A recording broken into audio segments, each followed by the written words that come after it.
multiplicado por 5 dietas cada día, pois supón, boten contas dos kilómetros que teñen que seguir. A maiores deso, a comida chega fría aos doentes. Consecuencia, con 2 dedos de frente e con un pouquiño de corazón, hai que volver a quentárlela. O único medio que temos para quentala é algo que está totalmente prohibido, microondas, pero mientras non teñamos un camping gas para facelo, temos que facelo así.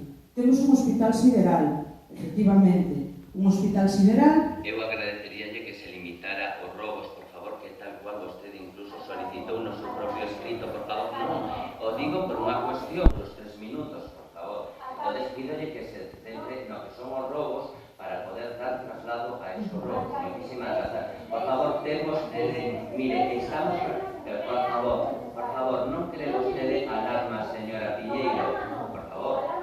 Señora Piñeiro,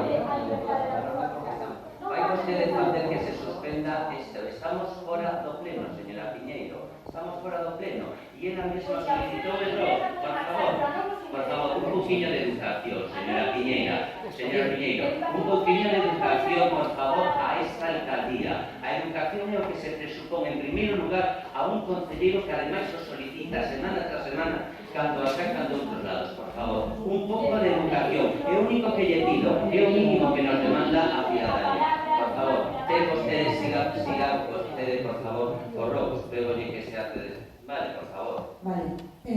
As camas non hai dotación suficiente de persoal porque a Xunta non autoriza a creación de vacantes para ese personal, para dar emprego estable para cubrir persoal para atender esas necesidades básicas. Mortuorio, porque desde esta Xunta de Personal consideramos que se debe dar un respeto o mismo aos vivos que aos mortos e está sin dotar e sin licitar a estas alturas despois de 3 meses de iniciada actividade no novo hospital.